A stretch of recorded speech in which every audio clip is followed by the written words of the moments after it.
Assalamualaikum warahmatullahi wabarakatuh. Perkenalkan, nama saya Muhammad Lutfi dengan NPM 19640157. Saya merupakan mahasiswa aktif Universitas Islam Kalimantan Muhammad Arsyad Tabanjaya.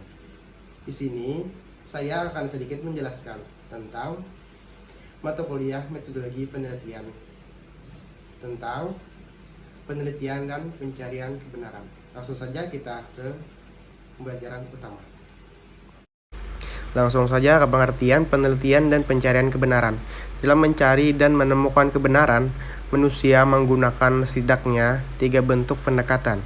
Ketiga pendekatan itu adalah pendekatan unscientific, pendekatan kritik rasional, dan pendekatan scientific research.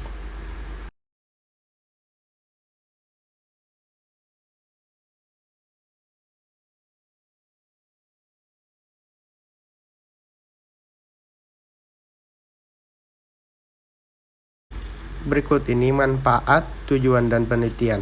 Manfaat penelitian secara umum adalah sebagai berikut. Penelitian memberikan manfaat bagi manusia yang hidup ketika penelitian itu dilakukan dan setelahnya. Penelitian memberikan kontribusi bagi pembangunan negara dan masyarakat. Yang ketiga, hasil penelitian memberikan sumbangan bagi pengembangan ilmu pengetahuan dan teknologi. Yang keempat, penelitian memiliki kegunaan untuk mengembangkan pribadi. Yang kelima, penelitian memberikan perluasan pemahaman yang lebih mendalam sehingga membimbing seorang untuk mengambil sikap terhadap suatu persoalan.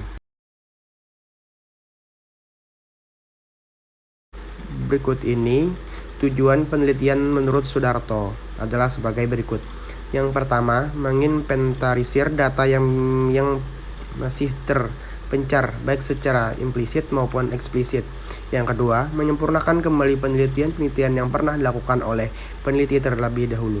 Yang ketiga, mengenali data baru dengan memberi interpretasi baru sehingga diperoleh pemahaman yang lebih komprehensif dan aktual. Yang keempat, memperbaiki dan mempertahankan serta menyempurnakan tema atau bidang yang menjadi objek penelitian tersebut.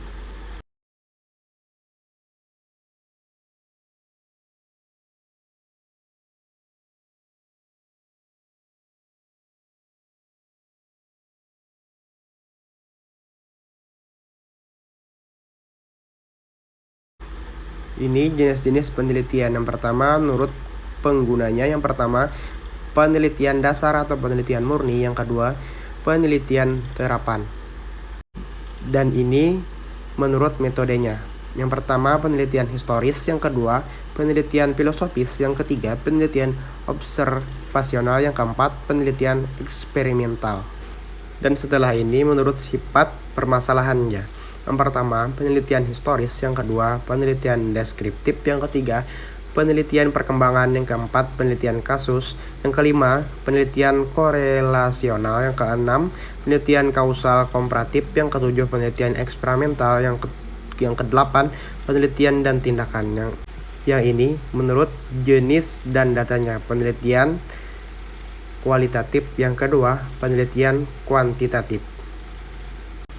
Setelah ini menurut bahan-bahan dan objeknya. Yang pertama, penelitian kepustakaan. Yang kedua, penelitian lapangan. Setelah ini, makna dan arti penting kajian pustaka dan landasan teori. Kajian pustaka atau ulasan kepustakaan berfungsi untuk mengorganisasikan penemuan penelitian sebelumnya. Dari sini, peneliti akan memiliki informasi yang lebih jauh tentang temuan-temuan yang telah berkembang dalam ilmu pengetahuan terkait dengan topik dan objek penelitiannya. Dari sini pula, peneliti dapat menilai apakah penelitian merupakan masalah up to date ataukah masalah yang sudah usang. Sumber-sumber penyusunan kajian pustaka dan landasan teori. Manfaat Ibnu Hajar. Ada 3 sumber yang dapat digunakan untuk menulis ulasan kepustakaan, yaitu sumber primer, yang kedua sumber sekunder, yang ketiga sumber preliminar, dan selanjutnya sumber-sumber penyusun kajian pustaka dan landasan teori. Muhammad Nazir mengemukakan beberapa sumber kepustakaan yang dapat dijadikan sumber dalam menyusun kajian atau studi pustaka, yaitu buku referensi, buku teks, jurnal, periodisial, dan yearbooks. Berikut teknik penyusun kajian dan pustaka landasan teori. Ibnu Hajar mengemukakan langkah-langkah menyusun kajian pustaka dari Michelin dan Chambers sebagai berikut. Yang pertama, analisis pernyataan masalah. Yang kedua, mencari dan membaca sumber sekunder. Yang ketiga, memilih sumber primer. Yang keempat, membaca sumber primer yang terkait. Yang kelima, mengorganisasikan catatan. Yang keenam, menulis ulasan.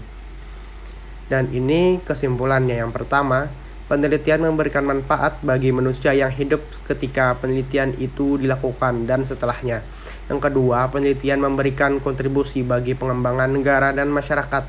Artinya, hasil penelitian tersebut sangat berguna bagi kepentingan pengambilan kebijakan pembangunan maupun kelompok masyarakat. Yang ketiga, hasil penelitian memberikan sumbangan bagi pengembangan ilmu pengetahuan dan teknologi.